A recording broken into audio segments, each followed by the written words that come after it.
Hola a todos y bienvenidos a un nuevo episodio del podcast de Hanna Fernández sobre salud colorectal. Antes de comenzar con la entrevista, quiero dar las gracias a mi mecenas Podimo, una plataforma de podcast y audiolibros que apoya a podcasters y creadores de contenido como yo para que nuestro trabajo tenga más visibilidad y nuestros proyectos sean viables económicamente. Recuerda que cada miércoles tienes un nuevo episodio de No me da la vida, un podcast sobre mujeres y estrés que he grabado con la doctora en psicología Marta Redondo y que puedes escuchar en exclusiva en la app de Podimo. En las notas de este episodio tienes un link para registrarte y disfrutar de 45 días de uso ilimitado de forma gratuita. Gracias por escuchar este contenido. Al hacerlo, estás ayudando a la continuidad de este podcast y de mi trabajo como divulgadora.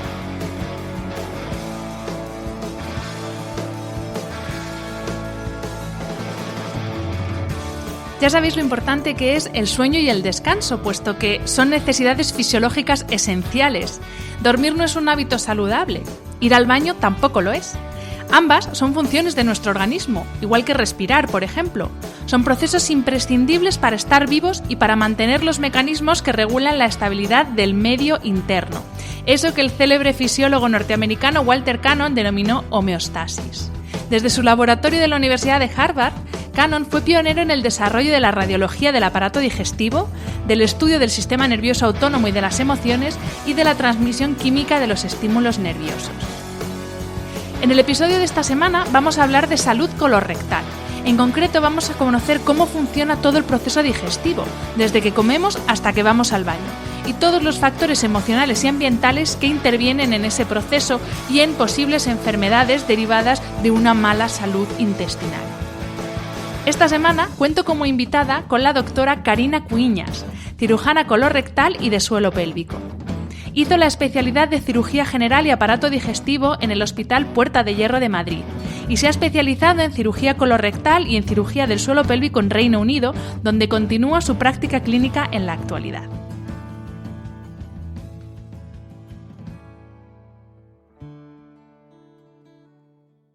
Bienvenida Karina y muchas gracias por aceptar la invitación a este podcast. Bueno, gracias a ti por invitarme y por dar visibilidad a estos problemas que no se hablan muy frecuentemente, por desgracia. Desde luego. Vamos a empezar, si te parece, con una breve clase de anatomía muy básica. Seguro que algunos de los que nos están escuchando saben perfectamente qué es el sistema digestivo y qué partes lo componen, pero bueno, por si acaso hay algún despistado que tiene muy oxidadas las clases de biología, explícanos brevemente qué es el sistema digestivo y qué partes del cuerpo lo componen. A ver, el sistema digestivo es todos estos órganos que se encargan de tanto los procesos mecánicos como químicos para transformar los alimentos que comemos en las sustancias que podemos aprovechar, en sustancias más pequeñitas. Y también se encarga de gestionar los residuos de esas sustancias que no podemos absorber, digamos. Se deshace de todos esos residuos. Entonces, empezamos por la boca. Está la boca, las glándulas salivares. Luego pasamos a la faringe, el esófago. De allí al estómago, del estómago al intestino delgado. El intestino delgado se divide en tres partes, que son el duodeno, el yeyuno y el ilion. Y las partes, digamos, más cerca del estómago son las que se encargan de terminar de ese proceso químico de destruir el alimento y convertirlo en cosas más pequeñitas. Y las partes más distales o más lejos del estómago se encargan de absorber. Son parte también, que no son parte del tubo digestivo, pero es parte también del sistema digestivo, el hígado, que es el que produce la bilis, la vesícula biliar, que es la que almacena la bilis, y el páncreas. Y después del intestino delgado tenemos el colon, que se divide en varias partes. Empezando de derecha a izquierda tenemos el ciego, que es donde está el apéndice, el colon derecho, el colon transverso, el colon izquierdo, el sigma, el recto y el ano. Estoy teniendo un déjà vu con mi clase en el colegio, pero es que es verdad que al final cuando piensas en sistema digestivo directamente te vas al estómago y no, es que va de arriba abajo. Has adelantado un poco qué es la digestión y esta era mi siguiente pregunta. ¿Qué sucede desde que comemos hasta que vamos al baño? O sea, desde que entra el alimento hasta que sale lo que no necesita nuestro cuerpo. Pues la digestión realmente no debería comenzar o no comienza cuando comemos el alimento, comienza antes, ¿no? Es en el cerebro, en la fase cefálica de la digestión. que el oler un alimento, el pensar en un alimento, el prepararlo, digamos, ¿no? Ya nos prepara al tubo digestivo para esa digestión.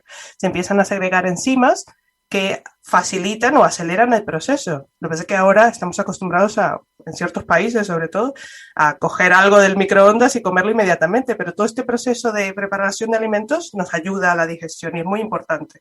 De hecho, te sonarán los experimentos de Pavlov, del perrito, sí. Que empieza a salivar cuando piensa en la comida. Nosotros también lo hacemos, cuando pensamos en algo una comida que nos gusta mucho, empezamos a salivar también, empezamos a segregar enzimas en el tubo digestivo.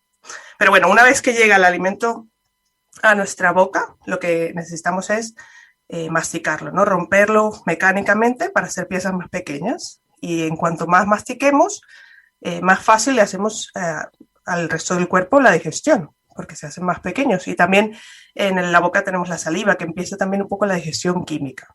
De ahí pasa a la faringe y el esófago, que simplemente transportan el alimento hasta el estómago. Y en el estómago, una vez llegan allí, funciona como una lavadora. Se cierra por arriba y se cierra por abajo y empieza a centrifugar, empieza a mezclar esos alimentos con los jugos gástricos, que son ácidos, y empieza también un poco la digestión química. De ahí pasa al intestino delgado. La primera parte que decíamos es donde se mezcla con los jugos pancreáticos y con la bilis para terminar de procesar y de digerir en parte esos alimentos. Y ya las partes más distales del intestino delgado es la que se absorben la mayoría de nutrientes, digamos. De ahí pasan al colon y el colon, su función principal es la de absorber el agua, hacer que esos residuos que nos quedan se compacten, digamos, y nos absorbemos todo el agua que necesitamos. Pero también allí la microbiota, que también se habla mucho, se encarga de un poco de aprovechar esos restos de alimentos que no hemos podido digerir, ¿no? Y hace sustancias normalmente beneficiosas para nosotros.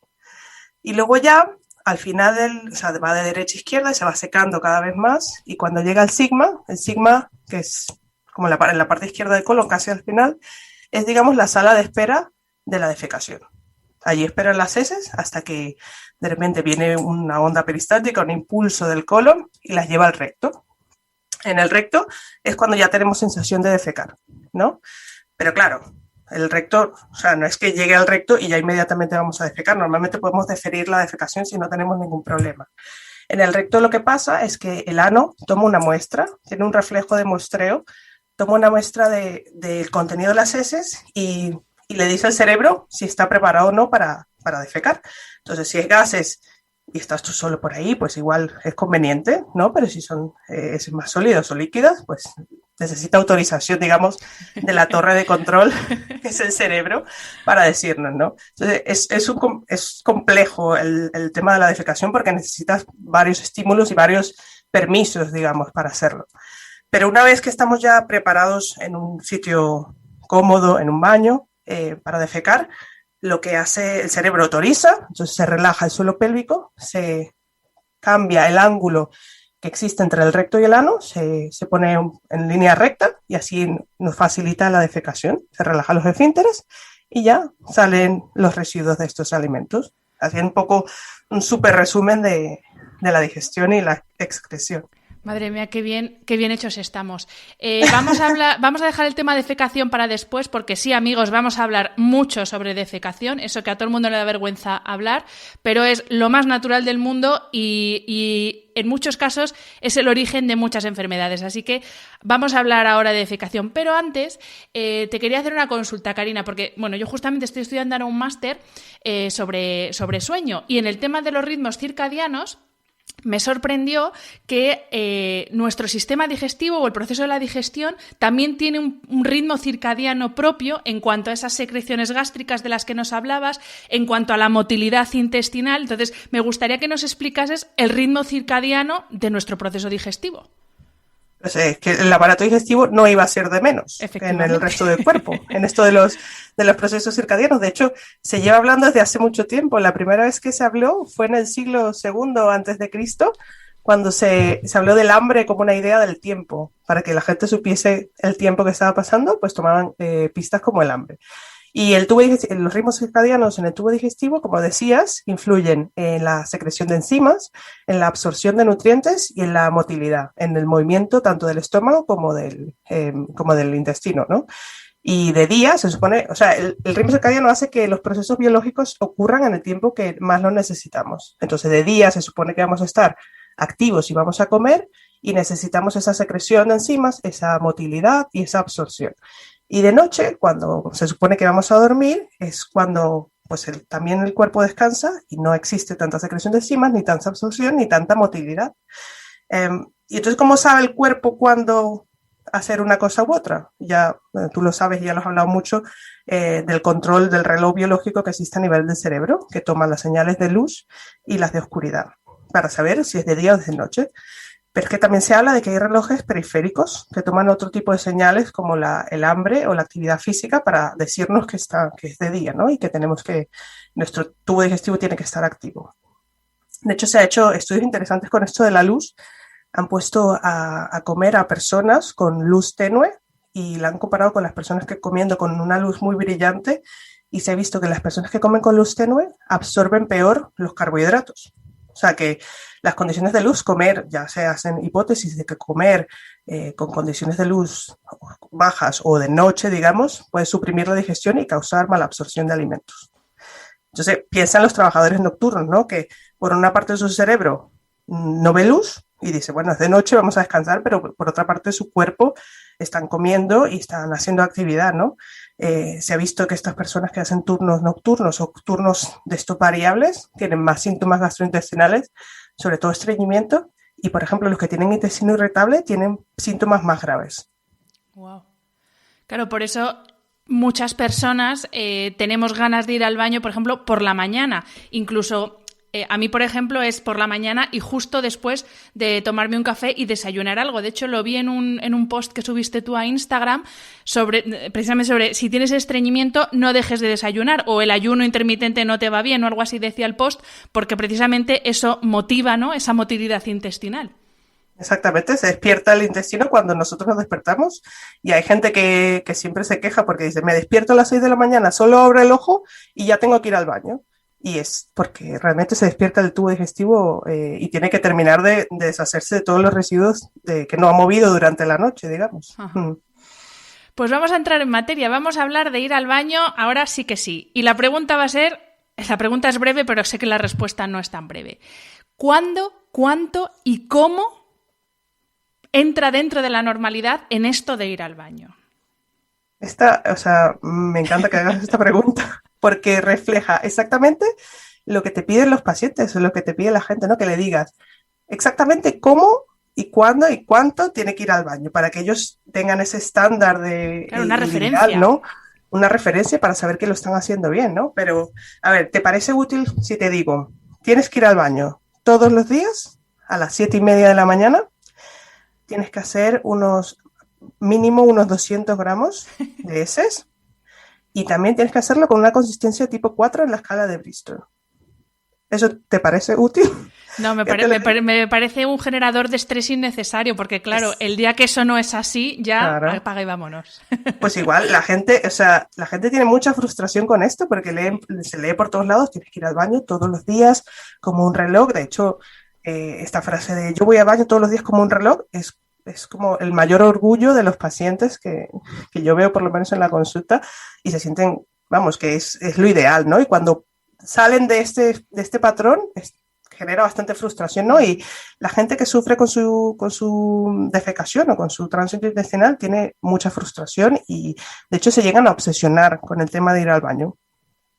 Ya se ha empezado a describir un síndrome, el Bowel Obsession Syndrome, que gente que se obsesiona por cómo va al baño, o cuánto, o a qué hora, y toda su vida gira en torno a esto. Pero bueno, la normalidad que usamos hoy en día, o cuando le preguntas a alguien qué es normal para ir al baño, nos basamos en un estudio que es el más reciente y como el más importante, digamos, que salió en el año 2010, que es el estudio Popcol, que ahí es donde se ve la típica frase que igual has escuchado de que es normal ir al baño entre 3 veces al día y 3 veces a la semana. Pues de ahí se ha sacado este estudio. En este estudio, sin embargo, solo el 20% de las personas iba al baño una vez al día. sea que eso de ir una vez al día al baño no es normal en este estudio. Pero uno de los problemas del estudio es que la muestra de la población eran 224 personas suecas, ¿no? Que se han estudiado. Entonces, yo no sé si se puede comparar unas personas suecas con su estilo de vida y su alimentación con la población de la India, con los mexicanos, con los británicos. Es que eso es lo que se toma para la normalidad y yo creo que no es una muestra representativa, ¿no? De hecho, una de las cosas que más me chirría de este estudio es que toman como normal, dicen, es normal, hemos visto que es normal en este grupo de gente que tengan que hacer fuerza para ir al baño, que tengan urgencia defecatoria, es decir, que tengan que salir corriendo cuando tienen ganas de ir al baño, y luego que sientan que no han tenido una defecación completa, o sea, que no se han vaciado completamente. Entonces, bueno, tú dices que es normal, ¿no? Es común estas quejas, digamos, pero eso no es ideal. De hecho, me imagino, bueno, que habrá seguramente estudios que miren, por ejemplo, el ejercicio físico en la población española, digamos, y se va a ver, me imagino, ¿no? Que lo normal es ser sedentario, pero es normal ideal, o sea, necesitamos ser normales, está bien que tengamos problemas defecatorios y eso sea normal. Yo creo que deberíamos tirar a la basura ese concepto de normalidad y enfocarnos más en la satisfacción. O sea, ir al baño debería ser un proceso placentero, debería ser pues una cosa más que se haga en el día y no generar estrés, no generar frustración y no generar esa obsesión, digamos, con ir al baño. Pero bueno, volviendo a tu pregunta, que sé que interesa mucho. No, pero me encanta esa indicación última que nos has dado de dejarnos un poco orientar por la sensación de, sí, placentera, efectivamente, porque si es como decías de la gente del estudio, que van al baño pero se quedan como con la sensación de no haber ido del todo, pues eso no es placentero. Entonces me parece un muy buen indicador, pero vamos a entrar... Es que esa es una de las quejas, ¿no? Precisamente, gente que no vacía completamente viene a la consulta por ese problema, pero es normal según nuestro estudio. Pero bueno, diciendo... ¿Qué sería la mejor forma de ir al baño? ¿No? Digamos, para mí la mejor forma de ir al baño es como los niños.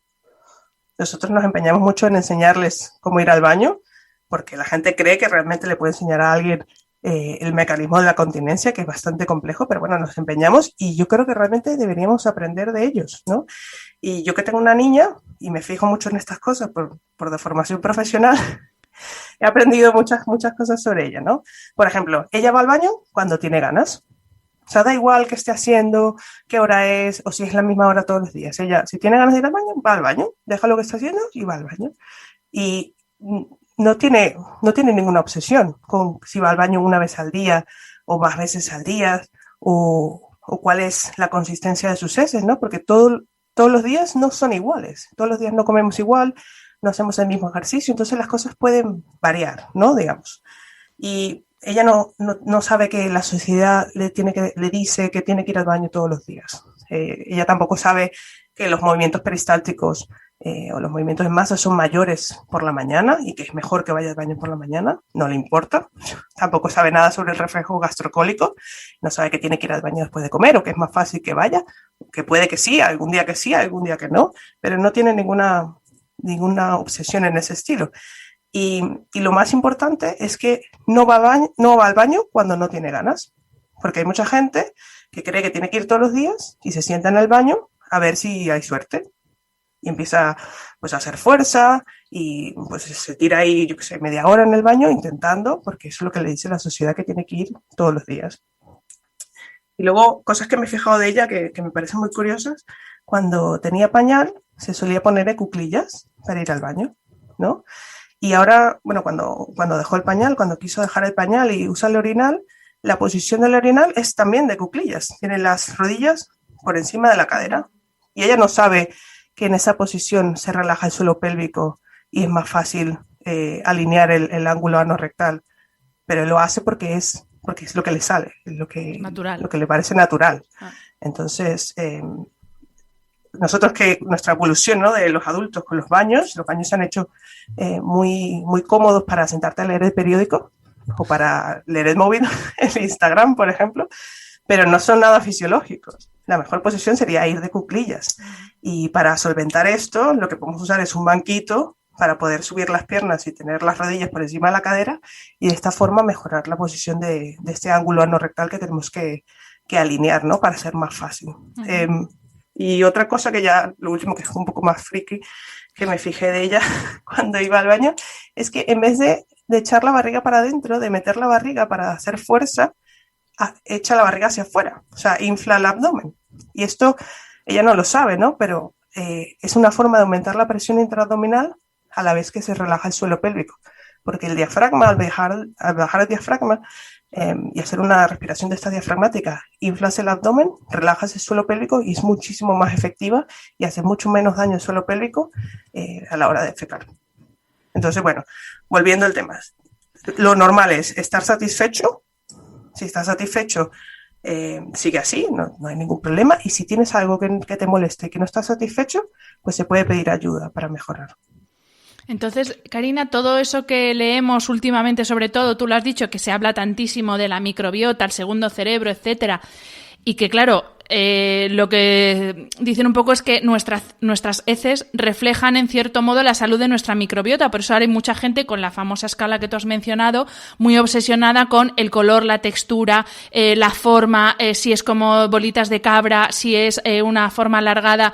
No tenemos entonces que, en principio, preocuparnos demasiado por la forma que tiene, el color que tiene, ¿o sí?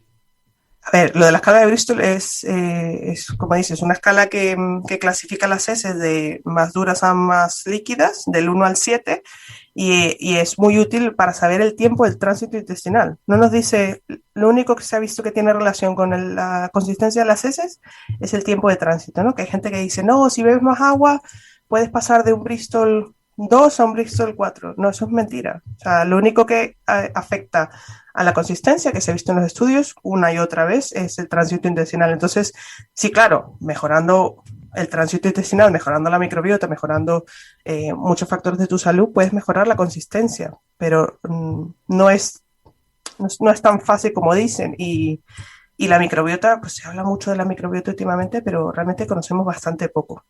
Conocemos podemos modificar solo el 20% o conocemos solo el 20% de esa variación entre la microbiota. O sea, yo creo que estamos bastante lejos de poder conocer en profundidad lo de la microbiota y yo creo que nos tenemos que concentrar más en mejorar la salud, da igual si es por la microbiota o por cualquier cosa, pero es mejorar la salud en general. O sea, y al mejorar la salud, mejorará tu salud intestinal, probablemente mejore tu microbiota, pero no creo que ese sea el objetivo principal, porque se confunde mucho. Bueno, yo creo que ha quedado claro entonces que lo normal es quedarte a gusto. O sea, que no hay nada más normal que quedarte, como diríamos comúnmente, quedarte Exacto. como Dios y punto. Pero es verdad que hay personas que no se quedan precisamente como Dios y que para ellos el hecho de ir al baño es un problema. Y ahora sí me gustaría que entrásemos a hablar de el estreñimiento. De hecho, según la Fundación Española del Aparato Digestivo, en España se calcula que lo sufren entre un 12 y un 20% de la población y que es encima mucho más frecuente en mujeres que en hombres. Entonces, primero de todo, claro, ¿qué se considera estreñimiento? Porque si no tenemos así un criterio tampoco muy definido para ver qué es lo normal en cuanto a cantidad, timings, etcétera, de cuándo ir al baño, ¿qué se considera estreñimiento? A ver, voy a ser un poco gallega. ¿Qué es para ti el estreñimiento? Pues mira, después de lo que hemos hablado antes, no estar a gusto con la cantidad y la calidad de tus defecaciones. Pues y la periodicidad. Tú tienes un concepto, pero le preguntas a la gente y cada uno dice una cosa diferente. Hay gente que dice que pues la consistencia, hay gente que dice que es la frecuencia, hay gente que dice que es el dolor, ¿no? Entonces, el concepto de estreñimiento es bastante más amplio por ejemplo, del diarrea. Diarrea si tienes heces líquidas, da igual cuántas veces sean al día, tienes diarrea. Pero el estreñimiento va un poco más allá. De hecho, ya te digo, en las encuestas es muy variable el concepto de estreñimiento para cada uno. Yo hice una encuesta en Instagram también y cada persona me dijo una cosa diferente. Entonces, los criterios, hay criterios diagnósticos, sí, que toman en cuenta, pues ya te digo, la consistencia, la frecuencia, el esfuerzo defecatorio, es la sensación de bloqueo al defecar, o la defecación incompleta, o sea, que no te vacías de todo.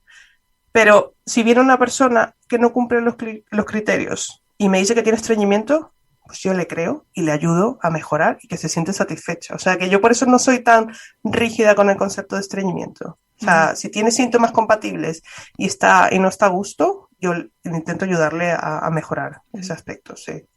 Entiendo entonces, Karina, que no todos los estreñimientos son iguales o que hay distintos tipos de estreñimiento. Sí, o sea, y esto es súper importante para el tratamiento, ¿no? Y hay varias clasificaciones. Yo la que más uso es una que me ayuda mucho al tratamiento y a explicarlo a los pacientes, lo divido en 4 grupos, ¿no? Por una parte tenemos el estreñimiento secundario a factores como la falta de fibra en la dieta o la dieta en general, el sedentarismo, secundarios a enfermedades, por ejemplo el Parkinson, la esclerosis múltiple, la diabetes, secundario a tratamientos médicos o farmacológicos como analgésicos, antihistamínicos, antidepresivos. También secundario a factores del estilo de vida, ¿no? Como por ejemplo malas costumbres de ignorar las ganas de ir al baño, ¿no? Eso también te puede generar estreñimiento. Y otros factores, digamos, también psicológicos que influyen, ¿no? Y este es el grupo más frecuente y el que es relativamente más fácil de tratar, ¿no? Porque con intervenciones del estilo de vida, claro, por supuesto no puedes tener un Parkinson, ¿no? Pero sí puedes mejorar factores del estilo de vida o intentar cambiar tratamientos y es el que más suele responder a estas cosas. Pero luego tenemos el segundo grupo de estreñimiento, que es el estreñimiento a nivel del colon, en el que el colon no funciona tan rápidamente como debería, ¿no? Tiene un tránsito lento, el estreñimiento de tránsito lento, que se mueve con más dificultad, tienes un problema de la motilidad, de dismotilidad, y eso hace que tus heces sean más duras, ¿no? Y no suele mejorar no suele mejorar del todo haciendo más ejercicio o comiendo más fibra, ¿no? En normalmente se necesita tratamiento médico, tratamiento con laxantes y muy poquitas veces necesitamos operarlo. Luego tenemos un tercer grupo que es el estreñimiento a nivel del suelo pélvico, en el que hay un tránsito normal, las heces llegan con una consistencia normal a la pelvis, pero somos incapaces de defecar. Tenemos una defecación obstructiva. Y este bloqueo que sentimos o que tenemos puede ser un bloqueo físico o anatómico, como un rectocele o un prolapso rectal interno, o puede ser un bloqueo funcional de falta de relajación del suelo pélvico, por ejemplo. Entonces, en este grupo, por más laxantes que le des, por más fibra, por más ejercicio, no vas a poder mejorarlo. Necesita fisioterapia del suelo pélvico y en algunos casos cirugía también. Y luego ya el cuarto grupo es el síndrome de intestino irritable con estreñimiento, que es un tema bastante más complejo, que tiene en cuenta, para su origen, es una mezcla de factores biopsicosociales y es un problema de la interacción entre el intestino y el cerebro, ¿no? Y entonces el tratamiento tiene que ser enfocado a esas dos partes, ¿no? Y uno de los síntomas más característicos es el dolor abdominal. Y yo este tipo de estreñimiento lo suelo explicar a los pacientes con una analogía, que es la analogía del tubo de pasta de dientes. Si nos imaginamos que el tubo digestivo es como un tubo de pasta de dientes, para poder usar la pasta de dientes de una forma regular y con facilidad, necesitamos que se cumplan ciertas características, ¿no? Por una parte, que la consistencia de la pasta de dientes sea blanda, sea lo suficientemente blanda para que salga fácil. Si es muy dura, nos costará mucho apretar el tubo y es lo que pasa con el estreñimiento. Y si es muy líquida, se nos escaparía, como es lo que pasa con la incontinencia. También necesitamos que exista un volumen de pasta de dientes lo suficiente como para que sea fácil sacar la pasta, ¿no? Todos sabemos que cuando nos compramos un tubo de pasta de dientes, al principio es mucho más fácil echarnos la pasta de dientes y al final tenemos que apretar mucho el tubo y retorcerlo, ¿no? Para poder sacarlo. Y este volumen de pasta de dientes lo conseguimos con la fibra en la dieta. Luego, para podernos echar pasta de dientes necesitamos apretar el tubo con suficiente fuerza, que es lo que no tenemos en el estreñimiento de tránsito lento. No tenemos la fuerza para apretar el colon o el tubo de pasta de dientes y tenemos ese estreñimiento. Y ya por último, necesitamos abrir el tubo de pasta de dientes en el momento adecuado para poder sacar la pasta, que es lo que no pasa con la defecación obstructiva o el estreñimiento a nivel del suelo pélvico. Entonces, pretender tratar todos los estreñimientos con fibra, ejercicio Y beber mucho líquido no tiene ningún sentido porque son muy diferentes. Y de hecho, como te dije, los líquidos no tienen relación con la consistencia de las heces, entonces es realmente un mito. Pues hablando de mitos, te quería preguntar por las principales consecuencias del estreñimiento, porque hay una leyenda urbana que voy a aprovechar para preguntarte si es verdad o no, que dice que cuanto más tiempo están las heces en tu intestino, peor, porque te estás intoxicando con tus propias heces que están formadas por toxinas que el cuerpo no quiere. Entonces, claro, ¿cuáles son las principales consecuencias? Y por favor, desvélame si esto es verdad o si es una leyenda urbana. Esto es de risa, ¿no? O sea, es una leyenda urbana, obviamente. Si pasa mucho tiempo las heces en tu colon, se van a secar más y va a ser, claro, más difícil de gestionar la defecación, pero no te vas a contaminar, no te envenenas, no tienes tóxicos es que no tiene ningún sentido. Pero se escucha mucho, sí. Del estreñimiento, las causas, o sea, las consecuencias, digo, que suele, por ejemplo, mucha gente no consulta por el estreñimiento, sobre todo los chicos que consultan menos por esto. Por eso las estadísticas no son de todo ciertas, seguramente haya mucha más, ¿no? Porque no lo suelen consultar, pero los chicos suelen consultar, bueno, la gente suele consultar por consecuencias como las hemorroides, ¿no? Las fisuras anales, el dolor anal, suele ser consecuencia sobre todo de esos esfuerzos defecatorios repetidos y de estar ahí sentados en el baño mucho tiempo intentando, ¿no? O si tienes problemas de relajación del suelo pélvico, sueles tener estos tipos de consecuencias. Pero hay otro tipo de consecuencias que no se relacionan o no parecen a priori que se relacionan con el estreñimiento, pero el prolapso y la incontinencia también están relacionados con el estreñimiento de años, digamos. Sí. Karina, cuando hablamos de salud intestinal, es verdad que siempre se hace hincapié, sobre todo se hace hincapié en lo que comemos, porque es verdad que, pues yo qué sé, tú cenas espinacas y al día siguiente es evidente que has cenado espinacas, ¿no? Pero hay otros hábitos saludables que están también en la base de nuestra salud, de los que se habla quizá menos, de su importancia para nuestra salud intestinal. El primero, por supuesto, el ejercicio, algo has adelantado, pero ¿qué importancia tiene realmente el que seamos más o menos sedentarios en nuestra salud gastrointestinal o no es tan relevante? Bueno, es que el ejercicio es relevante para la salud en general, ¿no? Y como digo, el intestino no se queda atrás, ¿no? Como ya había dicho, se asocia con la actividad motora, al mayor ejercicio, mayor actividad motora de colon, o sea, se mueve más rápido, y también el ejercicio nos ayuda a disminuir los niveles de ansiedad, que la ansiedad y los factores emocionales también están relacionados con la salud gastrointestinal y con el tránsito de colon, ¿no?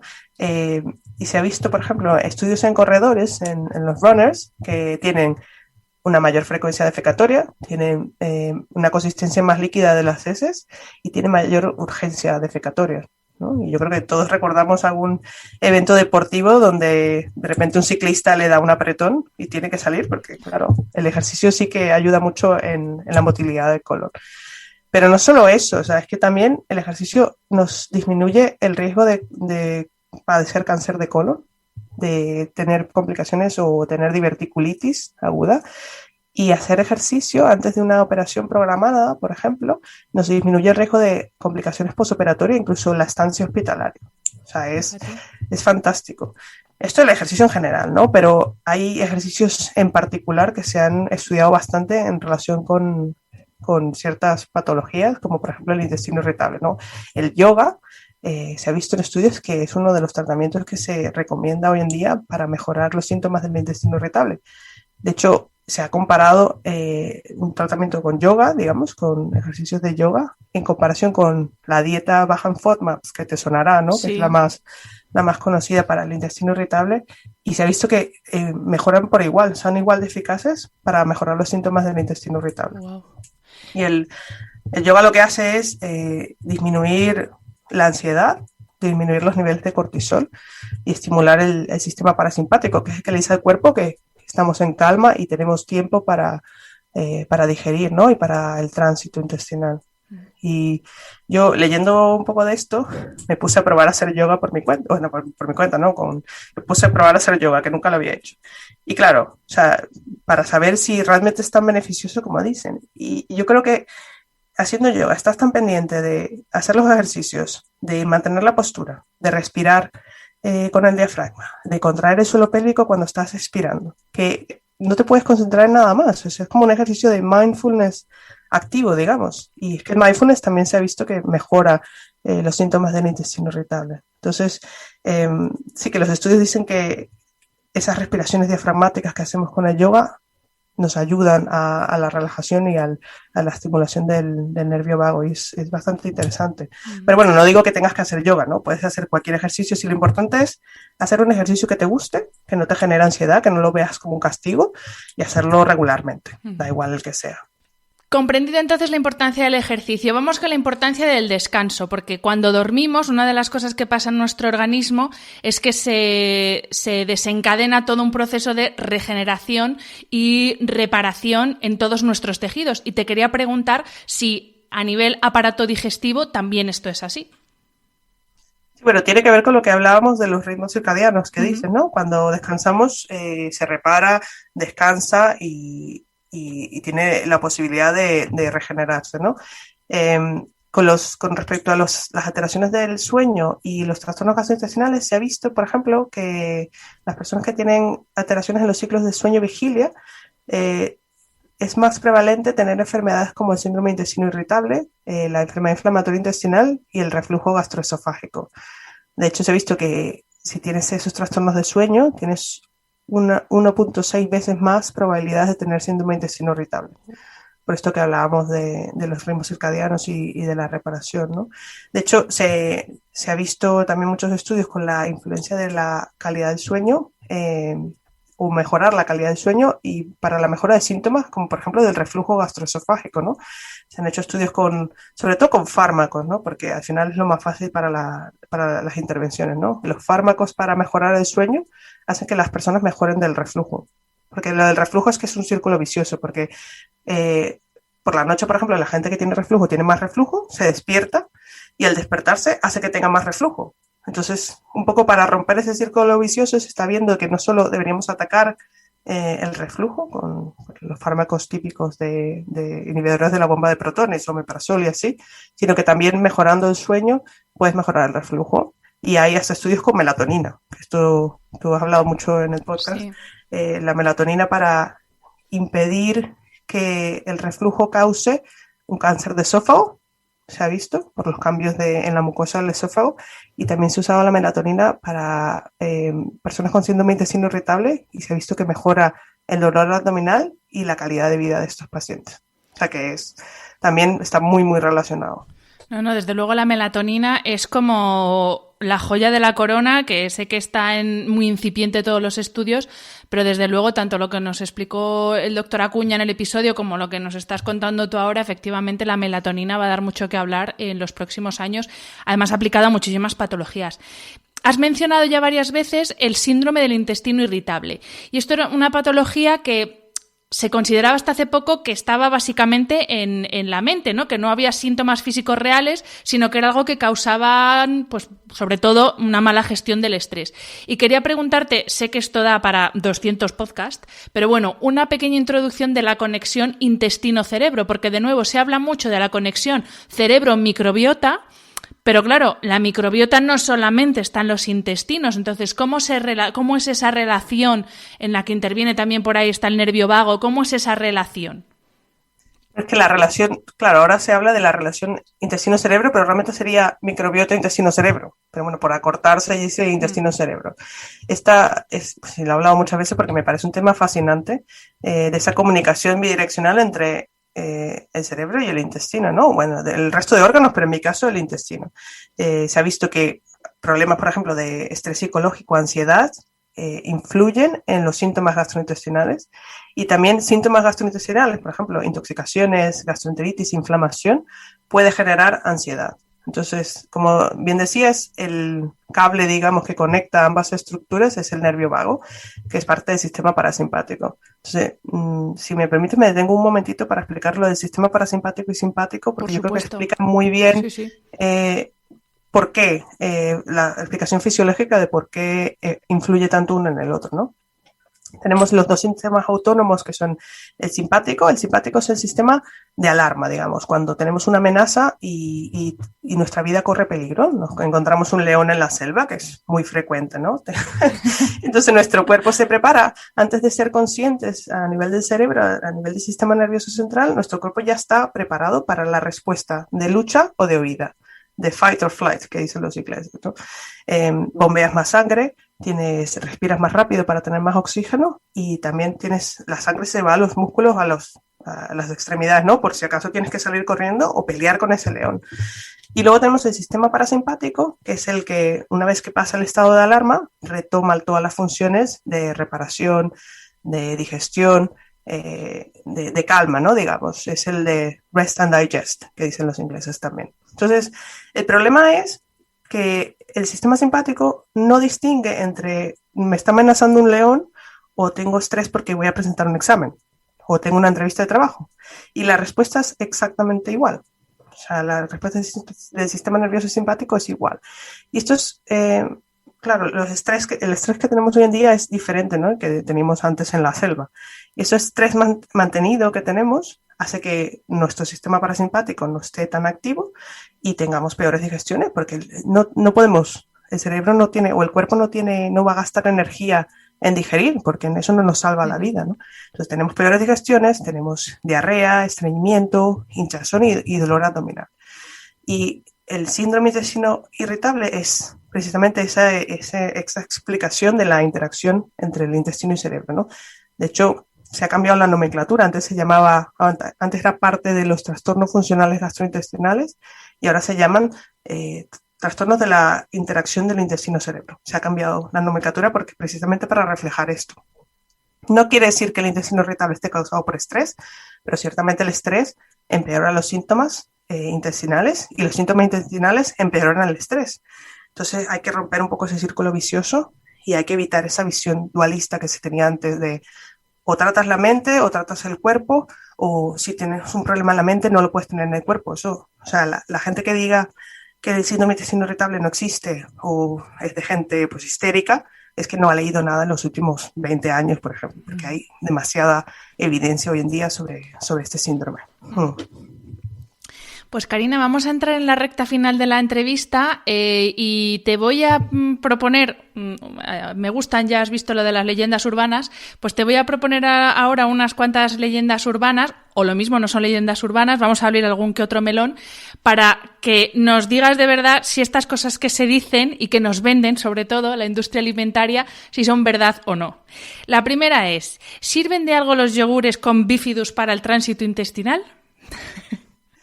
Bueno, me imagino que lo dicen por los probióticos o por los supuestos probióticos, ¿no? Y como todo, de microbiota hay muchos estudios y hay estudios que dicen que cambiando la microbiota puedes mejorar el tránsito intestinal, ¿no? Pero si juntas toda la evidencia de los probióticos que se sabe hasta hoy en día, no se ha visto beneficios en cuanto a la mayoría de afirmaciones de salud que tienen, ¿no? Y hablamos de probióticos que están hechos en laboratorio, que se sabe exactamente las cepas que tiene, que se sabe exactamente cuántas llegan al colon y que está muy controlado, ¿no? Ya los yogures del supermercado es que no sabes ni qué cepas tiene ni claro, ni, ahí voy, ni nada, ni cuánto, a ver qué hay en esos yogures. Cuánto llega. O sea, si quieres invertir dinero en algo que te mejore el tránsito, cosas que tienen muchos estudios detrás, por ejemplo, el kiwi y la ciruela, tienen bastantes estudios detrás para mejorar el tránsito y son más baratos. Vale, o sea que los que estéis tomando religiosamente el yogur todos los días en el postre pensando que os está ayudando, si lo hacéis por gusto bien, pero vaya, que ahí se queda la cosa. Venga, segundo punto, alimentos que ayudan de verdad. Has hablado de fibra, también se habla mucho de los fermentados, del picante. El café va a temporadas, hay temporadas que dicen que es buenísimo, hay temporadas que no. Entonces, ¿qué alimentos son realmente... No te digo que sean buenos o malos, porque no hay alimentos malos cuando son alimentos, pero vaya, ¿cuáles nos ayudan de verdad a mejorar nuestro tránsito o a tener un tránsito sano?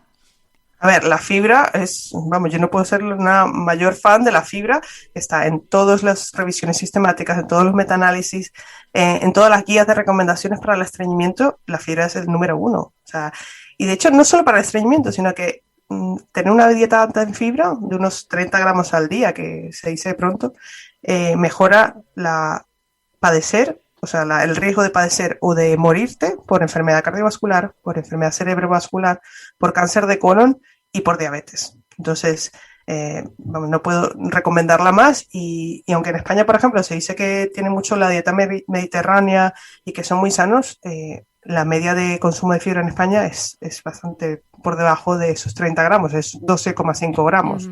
Entonces, es un punto a mejorar, desde luego, en la dieta. Eso con respecto a la fibra. Fibra maravillosa para el tránsito. Pero los fermentados le falta evidencia, ¿no? Y eso que está muy de moda ahora, tomar el kefir, la kombucha o el chucrut, ¿no? Pero eso que supuestamente tienen probióticos, vale, tienen microorganismos, pero no han demostrado ser probióticos, no han demostrado que tengan beneficios para la salud en general. O sea, lo único que el kefir se tolera mejor por la gente que tiene intolerancia a la lactosa porque tiene menos lactosa, pero vamos, para el tránsito no te ayuda. Si te lo quieres tomar porque te gusta, perfecto, pero no pienses que es un santo grial de la salud. En cuanto al picante que decías, hay que matizar qué es picante, ¿no? Porque hay gente que dice la pimienta es picante, hay gente que dice que ponerle muchas especias a la comida es picante, o el ajo. Depende de la cultura, ¿no? Pero si hablamos de la capsaicina, que es este elemento químico que está en los pimientos, en las guindillas y en los chilis, este sí que ayuda al tránsito intestinal, ¿no? Es un estimulante. Ahora, si tienes intestino irritable, sobre todo con diarrea, tener cuidado porque aumenta la diarrea y aumenta el dolor abdominal. Que la capsaicina me parece fascinante porque en la boca te irrita, en el tubo digestivo te aumenta el tránsito y luego, como tratamiento tópico, sirve para el dolor neuropático y, por ejemplo, en la piel perianal sirve para el picor. Fíjate. O sea, que tiene una función diferente según se use, ¿no? Uh-huh. Y ya el café, que bueno, a mí me encanta el café. Y a mí. Que no cambie la moda, pero se sabe que estimula el tránsito intestinal. Entonces, por eso, lo que decías tú al principio, que yo recomiendo por la mañana tener tiempo para desayunar. O sea, tienes la peristalsis de despertarte, el desayuno, que te estimula el reflejo gastrocólico, luego el café, que estimula el tránsito. Bueno, es que tienes muchas más posibilidades de hacer una defecación exitosa por la mañana, uh-huh, juntando todo eso. Uh-huh.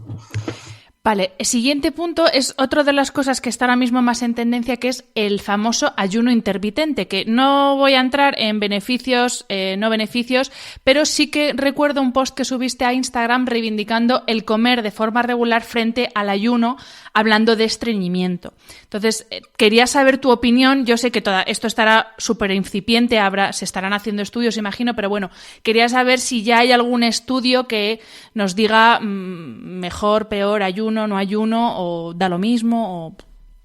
Bueno, no es que yo quiera reivindicarlo para ir en contra de corriente de todo el mundo, ¿no? Porque yo solo hablo desde el punto de vista gastrointestinal, ¿no?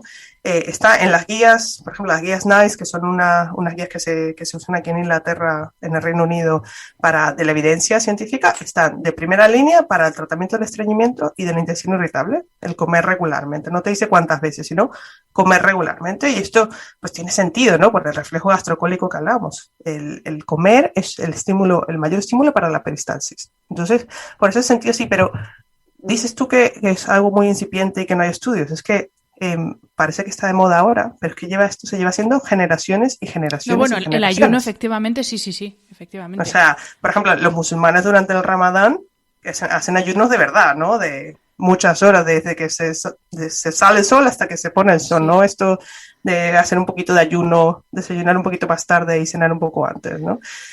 Y eso se han estudiado, estas poblaciones se han estudiado y se ha visto que tienen más síntomas gastrointestinales, sobre todo estreñimiento, y entre más tiempo ayunes, más estreñimiento vas a tener, ¿no? Uh-huh. Y yo ya te digo que no me meto en los beneficios para la pérdida de peso, para la enfermedad cardiovascular, porque para eso ya tenemos una revisión de la Cochrane reciente que pueden revisar sobre estos otros temas, ¿no? Que no es mi ámbito de experiencia para nada.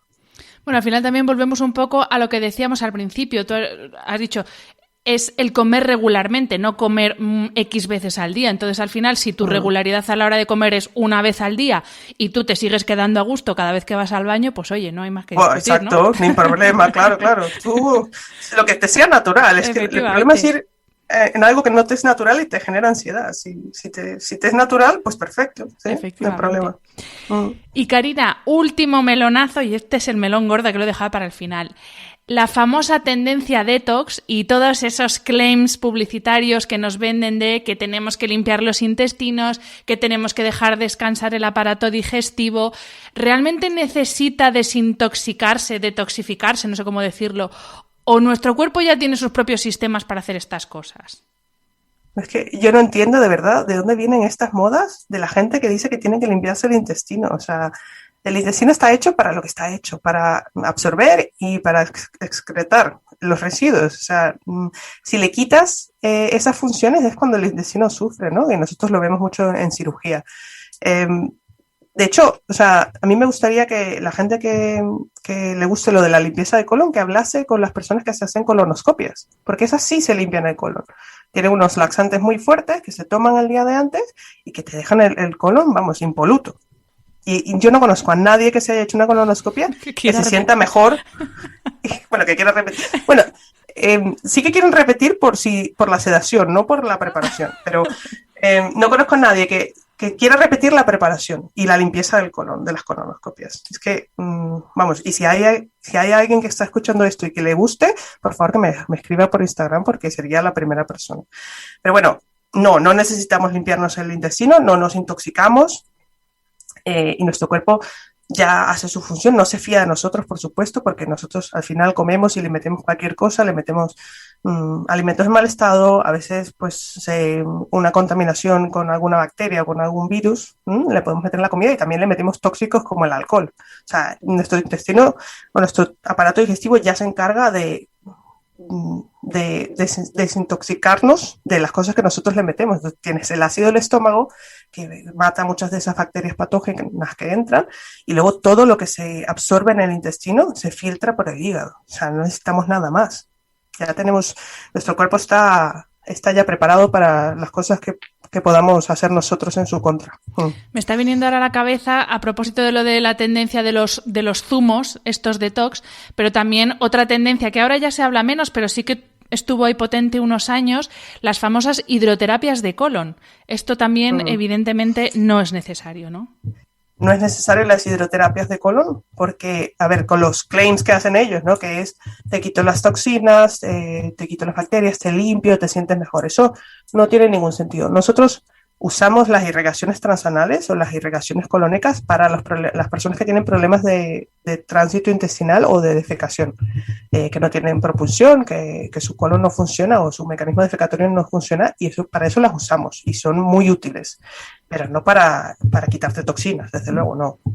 Y menos con café, vamos, que la gente que también. Bueno, se ha quemado, o sea, se ha tenido bastantes problemas y han tenido que operar a gente por las enemas de café, sí. Madre mía.